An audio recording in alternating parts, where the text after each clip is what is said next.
आज आपण एक शॉर्टकट पद्धत पाहणार आहोत. ट्रिग्नोमेट्रिक टेबल कसा ध्यानात ठेवायचा आहे. हे सगळे व्हॅल्यू आहेत, हे ट्रिग्नोमेट्रिक फंक्शन आहे आणि हे अँगल आहे 0 30. यालाच आपण π/6 π/4 π/3 आणि π/2 च्या व्हॅल्यू मध्ये लिहू शकतो. मी एक तुम्हाला सेंटेन्स सांगतो, ते सेंटेन्स तुम्ही व्यवस्थित ध्यानात ठेवा. ते ध्यानात ठेवलं सगळं टेबल आपल्याला इझिली कॅल्क्युलेट करता येईल. तर पहिले आपण sin थीटाची व्हॅल्यू काढणार आहे. sin थीटासाठी स्टेटमेंट आहे 1 1 3 सर्वांचा छेद 2 दुसऱ्याचा छेद करणी दॅट मीन्स स्क्वेअर रूट, तिसऱ्याचा अंश करणी दॅट इज स्क्वेअर रूट. पहिले फर्स्ट 0 लास्ट में 1.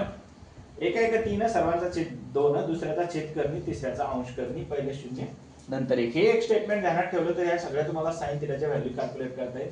हे स्टेटमेंट मित्र आम्हाला 9th क्लास मध्ये प्रमोद खरात सरांनी सांगितलं होतं, ते आजपर्यंत आम्ही ध्यानात ठेवलेलं आहे. तुम्ही या स्टेटमेंटच्या सहाय्याने हा संपूर्ण टेबल तुम्ही ध्यानात ठेवू शकता. पुढच्या स्टेप मी तुम्हाला सांगतो, अगदी 1 मिनिटाची प्रोसेस आहे.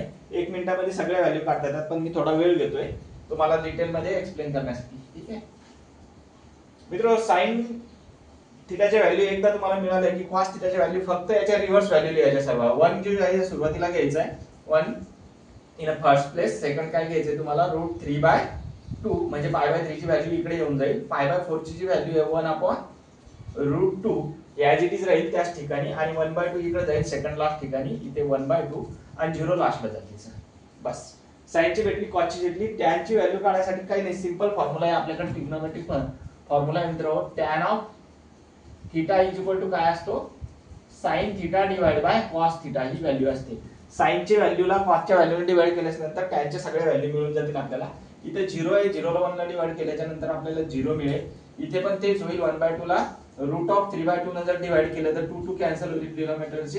इथे 1/√3 एवढीच व्हॅल्यू राहील. त्यानंतर इथे दोन्ही व्हॅल्यू सेम आहेत, तर इथे 1 येईल फक्त. 1/1/√2 आपण 1/√2 1 होऊन जाईल. इथे √3/2 आहे, इथे 1/2 आहे. डिवाइड जर केल्याच्या नंतर 2 कॅन्सल होऊन जातील आणि इथे √3 राहील. 1/0 आहे. आता कुठल्याही व्हॅल्यूला जर 0 ने डिवाइड केलं तर अनडिफाईन्ड क्वांटिटी येते आणि अनडिफाईन्डला आपण काय करत असतो, इन्फिनिटीला डिनोट करतो असतो. तर इथे इन्फिनिटी लिहून टाकायची.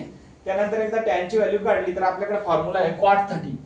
cot थीटा साठी काय याचा एकदम रिव्हर्स फॉर्म्युला आहे मित्र. cos theta divide bye sin of theta ही व्हॅल्यू असती. तर हे रिव्हर्स व्हॅल्यू, परत व्हॅल्यू कॅल्क्युलेट करायचं काम नाहीये. ह्याच व्हॅल्यू काय करायचं, रिव्हर्स लिहून टाकायची. अनडिफाईन्ड ची क्वांटिटी आहे इन्फिनिटी, ही सुरुवातीला येऊन जाईल. ही जी व्हॅल्यू आहे सेकंड लास्ट ही सेकंडला व्हॅल्यू येऊन जाईल इथे √3. त्यानंतर जी मिडलची व्हॅल्यू आहे ती ॲज इट इज राहील आणि ही सेकंड जी व्हॅल्यू आहे ही सेकंड लास्ट जाईल 1/√3 आणि 0 लास्टला जाईल. sin थीटा भेटला, cos थीटा भेटला, tan थीटा, cot थीटा भेटल्याच्या नंतर आपल्याला sec थीटा काढायचा. sec थीटासाठी आपल्याकडे स्टँडर्ड फॉर्म्युला आहे मित्र. sec theta is equal to 1/cos theta.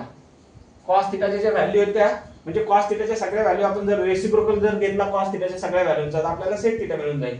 1 चा रेसिप्रोकल काय 1/1 म्हणजे 1 मिळून जाईल. √3/2 चा रेसिप्रोकल काय 2 न्यूमरेटरला जातील 2/√3 मिळून जाईल. त्यानंतर 1/√2 चा रेसिप्रोकल घेतला तर √2 न्यूमरेटरला जातील अंशाच्या ठिकाणी, √2 मिळून जाईल. 1/2 चा रेसिप्रोकल 2 येईल आणि शेवटी 0 आहे. 0 चा रेसिप्रोकल 1/0 घेतले परत अनडिफाईन्ड क्वांटिटी मिळून जाईल. त्यानंतर cosec थीटा आहे मित्र. cosec थीटाची जी व्हॅल्यू आहे ती व्हॅल्यू कॅल्क्युलेट करण्यासाठी स्टँडर्ड फॉर्म्युला आहे 1/sin थीटा. 1/sin theta. पण हे व्हॅल्यू कॅल्क्युलेट करायचं काम नाही. ह्याच व्हॅल्यू काय करायचं, रिव्हर्स लिहून टाकायचं. तुम्हाला cosec थीटाच्या व्हॅल्यू मिळून जातील. इन्फिनिटी अगोदर येईल, त्यानंतर 2√2 ही व्हॅल्यू सेकंड लास्ट जाईल 2/√3 आणि ही फर्स्ट व्हॅल्यू ही लास्ट व्हॅल्यू आहे. सिंपल आहे मित्र, एवढा सिंपल फॉर्म्युला आहे.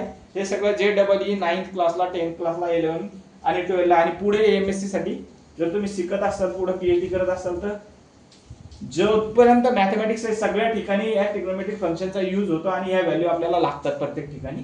हा सिंपल टेबल आहे, हा तुम्ही ध्यानात ठेवा. यावरून तुम्हाला सगळे ऑब्जेक्टिव्ह टाइपचे जे क्वेश्चन यावर विचारले जातील हे सॉल्व्ह करण्यासाठी मदत होईल.